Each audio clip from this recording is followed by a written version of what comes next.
So according to China, there are 6 areas around Taiwan where they're conducting live exercises at the moment. And according to Taiwan, they've seen a lot of the Chinese aircraft, fast jet operating out to the west as well. Undoubtedly, this is a bit of saber rattling, but it's a complex history, Taiwan, which we don't really have time to go into today. Suffice to say, Taiwan is about the size of Wales, but one of the most densely populated countries in the world.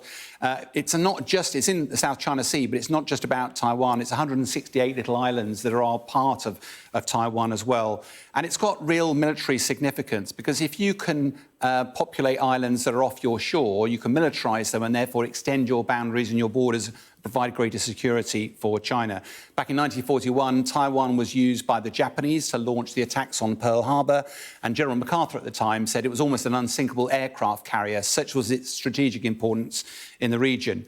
It's also, China lacks any deep water ports in the northeast of the South China Sea. So its submarine fleet have to do the last element of their journey to port on the surface, which is clearly not ideal. Whereas Taiwan has some deep water ports, would therefore, if China was to dominate Taiwan, they would be able to have free access into the Pacific and also dominate the whole southern region. Since the Second World War, Taiwan's enjoyed a degree of independence. It's not recognised universally as an independent state, but the people there, it's become democratic, and it's had an economic revolution. And therefore, there's a generation of people, 24 million, I think, of them, that live in the island. They've enjoyed the wealth, the freedom, prosperity that entails. So from a political perspective, there's a really interesting balance here.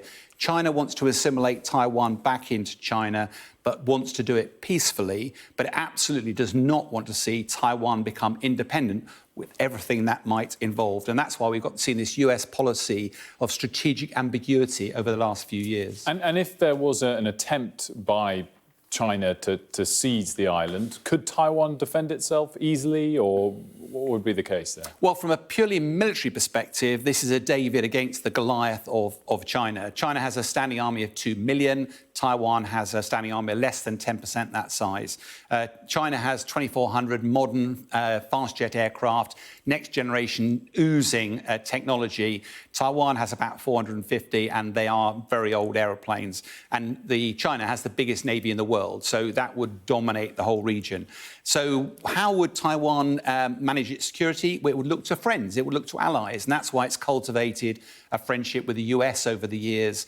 The challenge, though, really is, would the US come to its aid should anything happen? And, of course, as has happened with Russia invading Ukraine, NATO's been very clear not to get directly involved, so China will have assessed that. So from a military perspective, looks quite bleak. The one positive is that Taiwan is an island, and therefore any assault would have to be an amphibious assault. If you wind your clock back to the Second World War of Overlord, when we had to liberate France, we only had a gap of 20 miles, not 100 miles, and any invasion force would be really, really vulnerable. So it's a difficult equation from a military perspective. And what's next? What can we expect to happen in the coming days?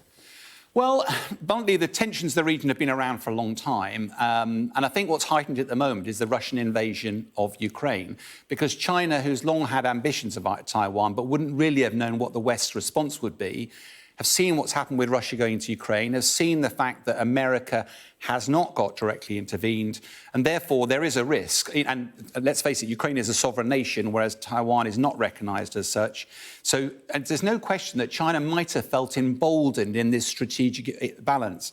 But China will also be well aware that the 3 pillars of this are military, where they have an advantage, but economic and diplomatic are really interesting. The West has been very unified in its response to its sanctions against Russia. If that was to happen against China, and China does most of its trade, most of its economic wealth comes from its export trade, that would have a devastating effect on China. And likewise, the US will have been concerned that the delicate balance in the region might have been upset by China misinterpreting the actions in Ukraine. So undoubtedly, the rhetoric has been increased from America. They want to make sure that Chinese do not misunderstand, they fully understand the risks.